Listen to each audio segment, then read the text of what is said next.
Di tengah gemuruh mesin-mesin modern, di tengah sorotan lampu LED dan sinyal 5G yang mengisi udara, pernahkah kita bertanya, apakah masih ada ilmu gaib? Apakah masih hidup warisan kanuragan, kesaktian, dan kekuatan supranatural dari masa lalu kita? Di desa-desa terpencil, di gunung-gunung yang sepi, atau bahkan dalam hati manusia yang diam, bisa jadi jawabannya masih bernafas, walau tak lagi berteriak. Ilmu gaib bukan sekadar sihir atau mantra yang ditulis di atas daun lontar. Dan ilmu kanuragan bukan sekadar tubuh kebal ditembus golok atau napas yang membakar. Ia adalah seni memahami energi, seni menyatukan tubuh, batin, dan semesta. Dalam sejarah Nusantara, pendekar tidak hanya berlatih fisik, mereka juga puasa mutih, tirakat malam, dan membuka jalur komunikasi dengan alam halus. Tapi hari ini, ketika hidup hanya dihitung dengan uang dan waktu, apakah jalur itu masih terbuka?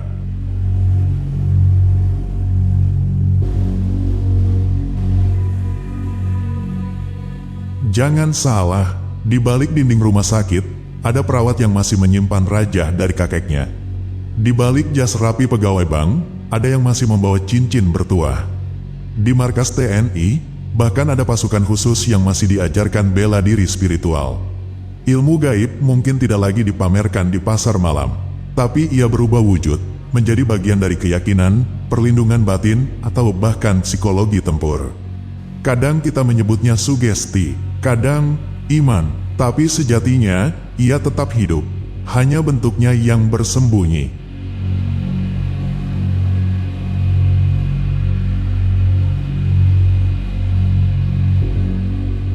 Ilmu kanuragan zaman dulu menggunakan tubuh. Zaman sekarang, manusia menciptakan eksoskeleton, ai tempur, dan senjata biologis. Apakah ini berarti kanuragan telah mati? Atau justru, manusia sedang menciptakan bentuk baru dari kesaktian? Dulu, pendekar mengasah batin untuk menembus jarak. Sekarang, kita cukup klik untuk mengirim pesan ke seluruh dunia. Apakah kita benar-benar lebih kuat? Atau kita hanya bergantung pada mesin karena batin kita sendiri telah hilang arah?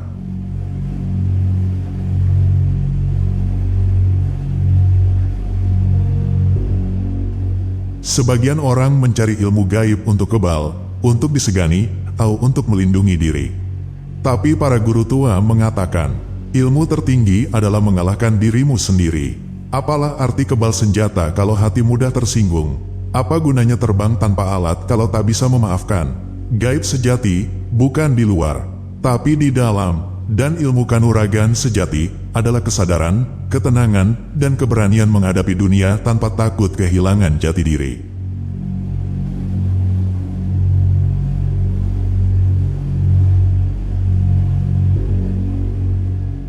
Jadi, masih adakah ilmu gaib dan ilmu kanuragan hari ini? Jawabannya tergantung pada cara kita memandang dunia.